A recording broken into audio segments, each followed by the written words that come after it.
আজকে আমরা পড়ব স্ট্রং রুটস, এপিজে আব্দুল কালামের লেখা। এটি তার একটি অটোবায়োগ্রাফি, উইংস অফ ফায়ার থেকে নেওয়া হয়েছে।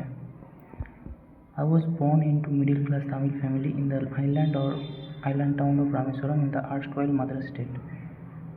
আমি জন্মগ্রহণ করেছি তামিল পরিবারের রামেশ্বরম শহরের মাদ্রাস স্টেটে। My father Zainul Abdin had neither much formal education nor wealth.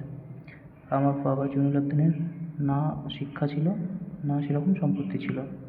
Despite these disadvantages, he possessed great innate wisdom and true generosity of spirit. তা সত্ত্বেও তিনি অনেক জ্ঞান এবং একজন সচ্ছল মানুষ ছিলেন। He had an ideal helpmate in my mother Ashiamma. আমার মা আশিয়াম্মা ছিলেন কি তার একজন আদর্শ স্ত্রী। I do not recall the exact number of people she fed every day, but I am quite certain that far more outsiders ate with us, all the members of our family put together. আমি মনে করতে পারি না যে কত লোক তিনি খাওয়ান বাইরে থেকে, যারা আমার বাড়ির ভেতর থেকে অনেক বেশি লোক ছিলেন। My parents were widely regarded as an ideal couple. আমার বাবা মাকে সবাই আদর্শ দম্পতি হিসেবে দেখতেন। My mother's lineage was more distinguished, one of her forebears living been bestowed the title Bahadur by British.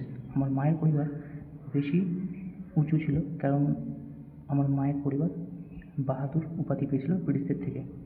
I was one of many children, a short boy with rather undistinguished looks, born to tall handsome parents.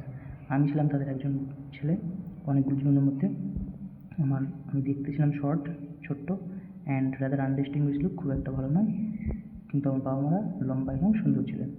We live in our ancestral house which was built in the middle 19th century. আমরা বসবাস করতাম আমাদের পিতৃপৈতৃক বাড়িতে, যেটা 19 দশকে তৈরি করা ছিল। It was largely পাক্কা house made of brick and limestone.